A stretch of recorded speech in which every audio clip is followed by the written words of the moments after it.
아이를 훈육함에 있어서 회초리는 필요한 필요한 거라고도 하는데 끝까지 말로 설명한다는 것보다 효과적인 것은 당연합니다. 하지만 회초리를 들 때 아이의 공포스러운 그런 표정을 보면 가슴이 아픕니다. 그래도 회초리를 들어야 하나요? 아니면 말로 시켜야 하나요?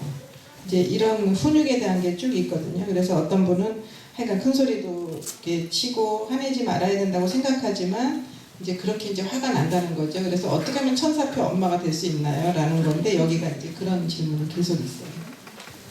네. 우리도 애를 셋을 키웁니다. 그래서 큰아이가 시집을 갔고 우리 손주가 초등학교를 다니고 두 할아버지가 되어버렸어요. 근데 이제 우리 이 아이들을 키울 때 우리가 아이들을 교육하는 방법에 대해서 잠깐 말씀을 드리겠습니다. 여러분 한번 생각해 보세요. 옆집에 아파트에 사는데 옆에 집에 사는 이웃이 자기 집 아이를 데리고 와가지고 아줌마 이 아이 3시간만 봐줘요. 그렇게 부탁받을 수 있잖아요. 그렇죠? 그러면 3시간만 아이를 봐달라 그러는데 3시간 동안 애를 주워 박을 수 있을까요? 옆집 아이 절대로 못 때리죠. 그럼 아이가 뭐 나쁜 버릇을 하면 그냥 내비둬요? 그렇게 하면 안 된다고 타일잖아요. 때리지도 않고 타일르죠. 그 다음에 뭘 이렇게 잘못하면 소리를 지르고 막 야단치지 않죠. 타일르잖아요. 그래서 저는 그 자녀를 키우는 가장 큰 열쇠가 그거라고 생각해요. 누가 나한테 맡겨놓은 아이면 어떻게 키울까? 근데 저는 둘이서 우리 집 아이를 어떻게 키우냐면 나의 주인, 내 주인이 나한테 맡겨놓은 아이들이라고 생각했습니다. 그러니까 예수님이 나한테 아이를 맡겨놨는데 못하잖아요. 소리 지를 수 없죠. 그렇다고 아주 나쁜 버릇을 하고 있는데 방치할 수 없잖아요. 그래서 정말 잘 설명해요. 뭐가 잘못됐는지, 뭐가 틀렸는지. 근데 이 설명의 끝이 어디냐? 지금 여기 질문에서처럼 한 대 때리면 금방 효과가 나오겠지만 때릴 수가 없으니까 계속해서 설득하고 설득해야 되는데 이 설득의 끝이 아이가 울을 때까지였어요. 그 진심으로 자기가 잘못했다는 것을 깨달을 때까지 설명하고 또 설명하고 또 설명했어요. 그렇기 때문에 아이는 자기가 이렇게 하면 잘못됐구나 하는 것을 깨달아요. 그 다음에 그런 잘못을 하지 않으려고 노력해요. 근데 아이들이 또 되풀이 하잖아요. 그럼 그때 기다려주는 거죠. 네가 잘못한 거 아니야? 안다고. 근데 왜 그랬니? 안 돼요. 이렇게 대답하거든요. 자기도 아는데 안 된다는 거예요. 우리가 어른들도 다 나쁜 버릇을 갖고 있어요. 내 마음대로 고쳐지나요? 안 돼요. 근데 우리가 나쁜 버릇을 계속해서 하고 있지만 나의 주인님은 기다려주시거든요. 그래서 우리가 아이들을 그렇게 키웠어요. 때리지 않고 소리 지르지 않고 설명하면서 키웠습니다. 그래서 아이들한테 대한 그런 우리가 존중, 아이들 존중해주는 그런 마음을 가져야 되는데 엄마들이 이제 아이들을 키우다 보면 엄마들 욕심이 따라가거든요. 그래서 내가 어떤 이렇게 밑그림을 그려놓고 얘는 이렇게 돼야 된다라고 생각을 해요. 그리고 이제 또 내 욕심껏 얘가 따라오도록 이렇게 하면서 어떤 때 화가 막 이제 치밀잖아요. 그 화가 나는 거를 엄마들이 이제 이렇게 누르는 거를 이렇게 이제 연습을 해야 돼요. 인내심을 갖고. 그래서 저는 그렇게 했어요. 아이들 이제 셋을 키우면서 화가 이제 막 나잖아요. 그러면 이제 요 녀석 하려고 하다가 아유 요 귀염둥이가 하고 그러니까 여기까지는 화가 확 치밀어요. 치미는데 그 다음에는 이제 여기서 요 입으로 나오는 데까지 제가 말을 바꾸는 거예요. 아 요 귀염둥이가 뭐 한다든지 그렇게 해서 이제 말을 바꾸는 걸 하는데 쉽지는 않죠. 근데 정말 노력해야 돼요. 그리고 아이들이 치우는 거를 막 하잖아요. 이제 치우는 거 못하죠. 치우는 거를 이제 도와달라고 해요. 그러니까는 어렸을 때 남편이 이제 들어오면은 아이들이 막 집안을 어지러놨어요. 근데 저는 이제 어지러놓는 거 싫어하기도 하지만 남편이 들어오면 제가 치우지 않고 있다는 게 자존심이 상하니까 아이들한테 좀 윽박지르죠. 빨리 치워. 근데 어느 날 보니까 제가 아빠를 나쁜 사람으로 만들고 있어요. 왜냐하면 아빠가 와서 화를 내지도 않는데도 불구하고 아이들이 말을 듣게 하기 위해서 너 빨리 치우지 않아? 아빠 뭐 아빠한테 혼나라고 했어요. 제가 그거를 반복하다가 보니까 제가 어머 내가 지금 이거 왜 아빠를 나쁜 사람으로 만들고 있지? 그런 생각이 드는 거예요. 그래서 이거는 아이들 교육에 너무너무 약간 이렇게 좋지 않은 거다라는 거를 제가 양심껏 이제 제 소리를 듣고 그때부터 바꾼 거예요. 아빠가 퇴근하고 돌아오면 너무너무 피곤하니까 우리가 아빠를 사랑하기 위해서 집을 좀 치우면 어떨까? 그리고 엄마 좀 도와줘라. 왜냐면 저는 시어머니를 모시고 살았기 때문에 일이 좀 굉장히 많았거든요. 아이들한테 도움을 청하고 어떤 땐 그랬어요. 우리 천사님 이거 아빠 오시면 아빠 기쁘게 해드리기 위해서 우리 한번 치워볼까? 엄마가 도와줄게 하면서 이제 치우기 시작을 해요. 그러면 얘가 어떻게 하냐면요.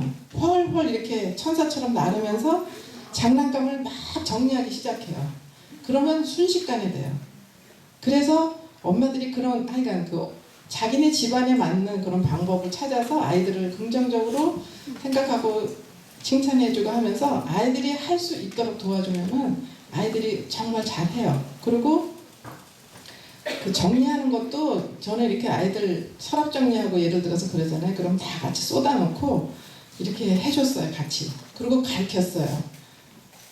옷도 벗어서 니네들 치우는 거 싫지? 어지르지 말고 제자리에다 갖다 놓는 거 해.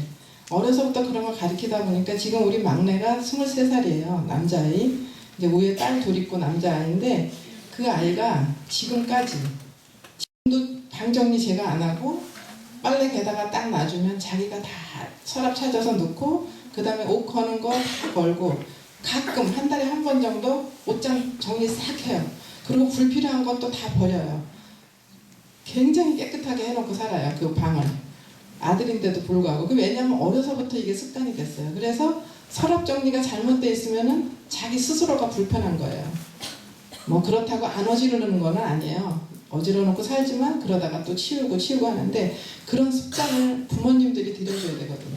그래서 치우기 싫으면 어지르지 말아라. 저는 아이들한테 항상 그래요. 그래서 발로 툭툭 차고 다닐 때 차고 다니지 말고 제자리에다 갖다 놓는 것 좀 하면 엄마를 도와주는 거다. 그래서 아이들한테 사정을 하고 도와달라고 하면 아이들이 신나서 하거든요. 그래서 엄마들이 그런 방법을 찾아서 아이들한테 할 수 있도록 하고 칭찬해주고 그러면 지금 우리 손자가 2학년인데 손자한테도 제가 이제 그런 방법을 써요. 그래서 손자도 이제 조금 이제 물론 딸도 그렇게 교육을 받았기 때문에 아이들한테 그렇게 하지만 우리 딸이 시집을 가서 한 말이 그거예요. 아이를 이렇게 키우면서 엄마는 유아교육을 전공하지도 않았는데도 불구하고 유아교육 전공한 사람 이상으로 거기 삶이 들어가 있다. 그래서 감사하다고 이렇게 말하거든요. 그래서 엄마들이 그런 거를 아이들한테 이렇게 교육을 시켜야 되는 것 같아요. 그래서 여러분들이 한창 아이들을 키우는 연령대가 많이 계신 것 같아서 한 가지만 더 말씀을 드리고 싶은데 이제 아까는 30%의 신자가 아닌 분들을 위해서 설명을 좀 했지만 이번에는 70%의 신자인 분들을 위해서 좀 말씀을 드리고 싶습니다. 어린아이들을 키울 때 아이들 신앙생활을 엄마들은 굉장히 걱정을 하거든요. 성당에 잘 가서 미사도 잘 다니고 했으면 좋겠는데 아이들은 어린이 미사를 가야 될 시간하고 만화영화하는 시간이 겹치죠. 그러면 아이들은 만화영화를 보고 싶어 하죠. 우리 아이도 그랬어요. 제가 옛날에 성당에서 주일학교 교장을 하고 있는데 우리 아들이 거기 학생이었어요. 근데 만화영화 보는 시간하고 어린이 미사 시간하고 똑같은 거예요. 그러니까 우리가 항상 아이들을 한 인간으로 존중하고 아이 스스로 자기가 자기 나이에 맞게 자기를 조절해 가면서 하는 훈련을 시켜왔는데 그렇게 하다 보니까 많이 너그러운 편이었어요. 그래서 자기 나름대로 논리가 합당하면 존중해주는 습관으로 이렇게 아이들을 키웠는데 그날은 자기가 미사를 가지 않고 만화 영화를 봐야 되는 이유를 조목조목 설명했어요. 분명히 옳지 않은 것이었지만 이거는 교육이 필요하다는 생각이 들었고 그래서 어떻게 하고 싶냐 그랬더니 자기는 결론이 미사를 가지 않고 만화 영화를 봐야 되더라고요. 그래서 그러면 이거는 누가 책임지지? 이건 자기가 결정하기 때문에 자기가 책임진다는 거예요. 그래 좋다. 그러면 네가 결정했으면 네가 책임지는 거다 라고 얘기를 하고 미사를 가지 말라고 했어요. 저 혼자 미사를 갔다 왔습니다. 그래서 제가 와서 재밌었냐니까 이상하게 만화가 재미가 없다는 거. 만아이가 그날따라 재미없는 걸 했을 리가 없죠. 아이 마음이 성당에 반쪽 걸쳐놓고 자기 마음이 눈앞에 텔레비를 보고 있었기 때문에 만화 영화에 몰입할 수가 없었고 재미가 없었겠죠. 그래서 이거는 나한테 이 아이를 맡겨준 예수님에 대한 책임으로 훈육을 해야 되겠다. 그리고 그 아이를 앉혀놓고 왜 우리가 미사를 가야 되는지, 신앙에 무엇은 의미가 있는지, 천주교 신자가 어떤 의무를 갖고 있는지 열심히 설명을 했어요. 그들이 울더라고. 우리는 울으면 교육 끝이거든. 앞으로 주일미사를 가든 텔레비를 보든 네 맘대로 결정해라. 그리고 그날 이후로 오늘에 이르기까지 이 아이가 한 번도 주일미사를 권하지 않았어요. 얼마 전에 어떤 일이 있었냐면 이 아이가 유럽 여행을, 대학생이 됐으니까 유럽 여행을 가겠다 그래서 배낭을 메고 한 달 동안 유럽을 일주를 하고 왔습니다. 얼굴이 이렇게 못 먹었으니까 반쪽이 되죠. 돈이 없으니까 당연히. 그래서 고생을 열심히 하고 왔어요. 그래서 내가 고생 많이 했다 그랬더니 들어오자마자 아빠가 기뻐할 선물을 가지고 왔노라고.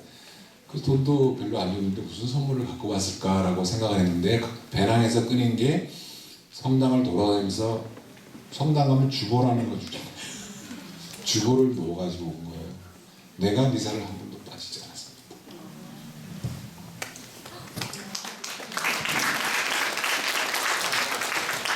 저는 정말 그 어떤 선물보다도 귀한 선물이었다고 생각했고, 내가 아버지로서 아이에게 주어야 될 가장 소중한 것은 하느님이거든요.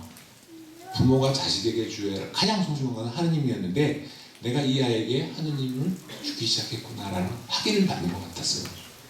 그래서 제가 이제 그 일이 있은 뒤로 아내와 함께 항상 아이를 한 인간으로 존중하고, 나이가 아무리 어리다 할지라도 아이를 한 인간으로서 존중하고, 자기가 자기 인생에 자기 나이에 맞게 자기 인생을 책임질 수 있는 훈련을 시키기 시작했어요. 그러니까 아이들이 뭐든지 고민하죠. 어떤 갈등이 있을 때 그 다음에 우리한테 물어보고 엄마 아빠가 방향만 제시를 해요. 결정은 본인이 하든. 그래서 실패하는 경우도 많고, 우리가 살아봤기 때문에 저 결정이 분명히 잘못됐을 것이고 저렇게 결정은 분명히 후회할 것을 알아요. 그렇지만 그것도 자기가 경험을 해봐야지 되는 것이기 때문에 그렇게 존중을 하죠. 그래서 모르겠습니다. 아이들을 키우는 요점이 벌써 내 자식으로 보지 않을 것, 아이를 한 인간을 존중할 것, 그 다음에 훈육을 철저히 할 것, 뭐 이런 요점들이 벌써 나오기 시작합니다.